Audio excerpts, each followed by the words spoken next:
G'day. Thought it might be a nice idea to give a bit of a tour of the Jolly Good Beer cold store.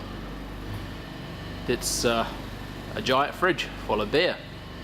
We were lucky when we needed to upgrade our space from the previous situation. We found this place. It used to be an organic fruit and veg wholesaler.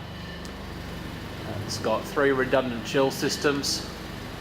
It runs at 4 degrees fridge temperature, and it's 1,300 square foot, which is not exactly massive, but neither is Jolly Good Beer. We're small but growing. We started out with one 20-foot reefer. I started from day one with cold storage because it was simply the right thing to do. We consulted with brewers we knew. We read up on looking after beer. We meaning me, really. And cold storage from day one. From 1 reefer we went to 2, then to 3, and then the site couldn't handle any more. Now we've got several reefers worth of space, and hopefully it'll be a little while before we have to upgrade this, but we've got enough space in the rest of this unit to grow it out a bit. That's the medium-term plan. Right at the door here we've got our most popular product lines, our Beavertown. Cans and kegs fly through these things. A little bit of pre-picked stock for tomorrow, down out to Norwich there, I think. We keep this the cask for the most part up the front as well. It's heavy, it's harder to move around, and we don't keep a hell of a lot of stock of cask, but we've always got some. And what we've just been doing, and the reason I'm doing this video is we've got this racking in recently. So the place is looking really well organised.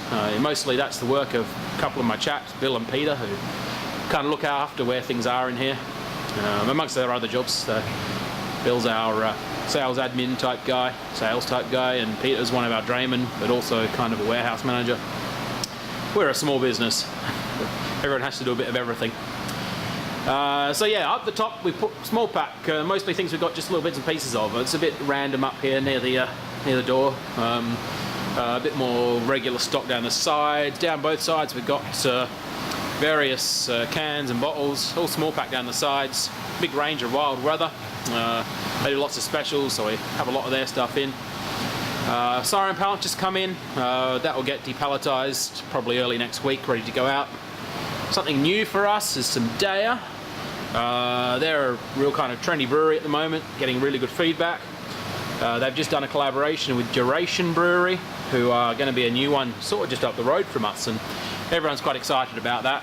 Guy Bates, who's going to be the brewer there, is it's his brewery. They've got a really good background in beer, and he's got quite a following.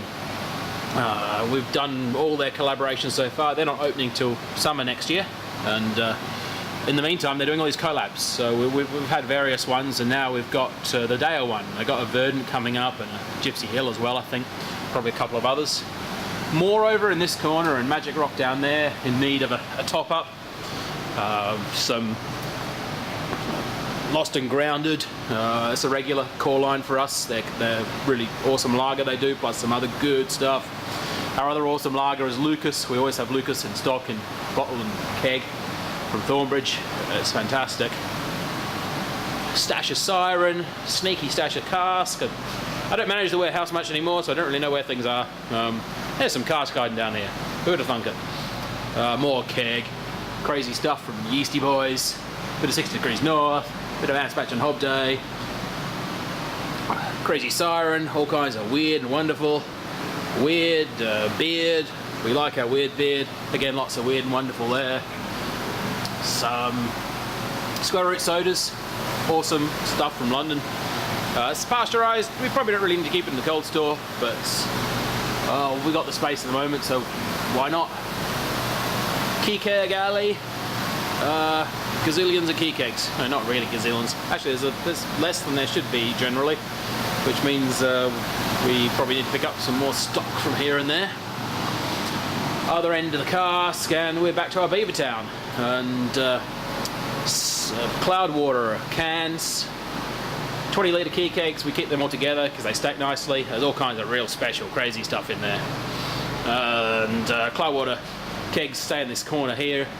there's very rarely many in there, and when we do get a bunch of stock come in, it kind of flies out. So it's well, that's how we like it, really. In and out as soon as possible. We don't want stuff to linger too much, except for the occasional barrel-aged crazy thing. But yeah, that's the Coldstore. This just has some random bits and pieces on broken cases, part cases, samples from breweries. Oh boy, do we get a lot of samples. That's a chore, actually. But yeah, that's a big Coldstore full of beer. Unless you're some sort of beer quality nerd, or maybe beer nerd in general, it's probably not actually all that interesting. But like I said, we like to do things properly. We've done them properly from day one, and we'll continue to do them properly.